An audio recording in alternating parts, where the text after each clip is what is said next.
fala da oliveira, a azeitona, e esse processo de produzir os azeites, são 4 tipos de azeite. Diga, 4 tipos de azeite. E cada um tem um significado, cada um é um propósito, é utilizado para um propósito e é um símbolo no mundo espiritual. O primeiro azeite da prensa, quando a primeira roda de pedra passava por cima das azeitonas, e o primeiro caldo, o primeiro extrato, o primeiro azeite que saía era especial, obtido para uso no templo, para ungir as pessoas, ungir os doentes, para ungir reis, profetas, sacerdotes. Diga, o primeiro azeite é para a unção e a adoração ao Senhor.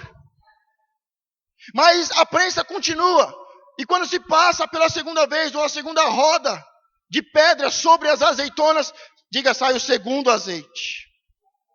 Este segundo azeite, ele é usado para a alimentação. É comum em uma liderança, em uma igreja em que não há maturidade e revelação, usar o azeite que compramos no mercado, que é o azeite de tempero, o azeite para a cozinha, para usar na igreja. Mas há um azeite específico para se usar na igreja. Há um azeite específico para se ungir, para a libertação, para a cura. E este tem que ser o azeite da primeira prensa. O apóstolo Gerson trouxe, ele me presenteou essas semanas atrás, para você ter uma ideia. Ele é mais intenso. Mas o primeiro azeite é para a unção e adoração ao Senhor. E o segundo azeite, este é para aplicar, para colocar sobre o alimento, é tempero. O terceiro tipo de azeite, diga, o terceiro azeite. Este era destinado à iluminação. Era uma espécie de combustível utilizado para abastecer as lâmpadas. Principal instrumento de iluminação também naquele tempo. Eu quero que você entenda que a oliveira é um grande símbolo dentro da Bíblia. Que a azeitona é um grande símbolo. E que o fruto da azeitona, o azeite, é um grande símbolo. E ele tem 4 funções dentro do mundo espiritual. O primeiro é de ungir as pessoas.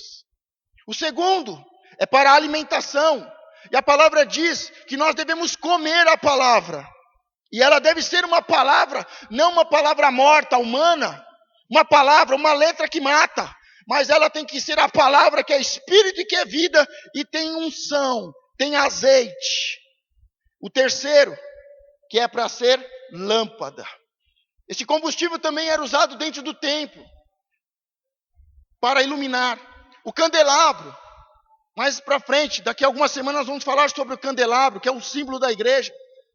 Um dos símbolos que ele é a igreja. Mas ele iluminava o templo. Era usado para iluminar o templo, para iluminar as casas. Diga, Jesus é luz. Diga, ele é a luz do mundo. E eu sou luz e sal.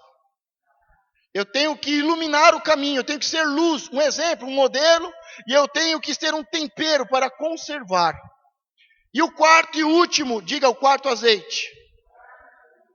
E é dentro desse que nós vamos decorrer a mensagem.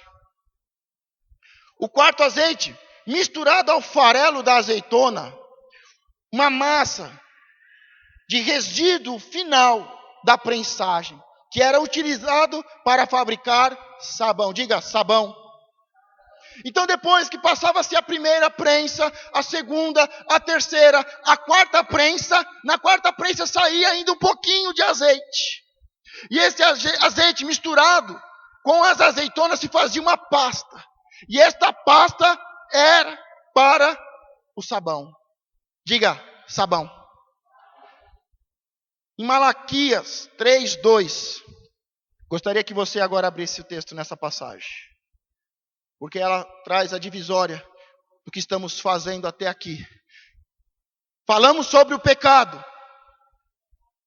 falamos e confessamos que pecamos, falamos sobre a mentira e sobre a verdade, e uma geração que é pura aos seus próprios olhos. Mas o Senhor sabe Qual é a área da minha vida que está suja, imunda, e qual é a área que está santa. E nós devemos ter uma vida plena em todas as áreas em santidade. Malaquias 3:2. Mas quem suportará o dia da sua vinda? Diga, eu não. Ou você suporta a vinda do Senhor? Ou você aguenta o julgamento, o peso da ira e da vingança do Senhor? Porque o dia final é um dia muito triste para aqueles que estão sujos. Mas quem suportará o dia da sua vinda? E quem subsistirá quando ele aparecer? E quem subsistirá? Quem consegue se manter de pé? Quem consegue se manter vivo diante do Senhor? Porque ele será como o fogo, diga o fogo, amém, do ourives, e como o sabão, diga sabão, dos lavandeiros. Diga o Senhor, ele é o sabão dos lavandeiros. Então aqui nesse versículo está falando que Jesus vai vir. Diz, quem pode suportar a vinda do Senhor? Quem pode se manter de pé ou vivo diante do Senhor? E diz que ele é como o fogo que purifica. Diga o fogo que purifica. E o sabão de lavandeiro. Quando João Batista, você que está vindo nas últimas mensagens, nas últimas 3 semanas, as coisas estão começando a se encaixar. As coisas estão começando a descer a revelação para você. Falamos muito sobre o primeiro Adão e o segundo Adão. Falamos sobre a semente de Eva, a guerra espiritual entre a semente e a serpente. Falamos de 2 tipos de mulheres, 2 tipos de igrejas. A igreja Isabel, a igreja Maria. Mas as duas, tanto a estéril quanto a nova, vai dar filhos ao Senhor. Falamos de 2 homens, de 2 líderes. Um que perdeu a palavra profética porque não creu, e o outro que começou a se distanciar do plano de Deus, do projeto de Deus. Mas estes 4, estas 2 mulheres e estes 2 homens, Deus nos trouxe muitos ensinamentos. E falando sobre a unção profética, a voz que clama no deserto, e que prepara, e que aplana o caminho, para que as multidões possam chegar e estarem prontas para o Senhor. E dentro de alguns dias vamos começar a falar da unção profética, e vamos falar mais sobre Jesus.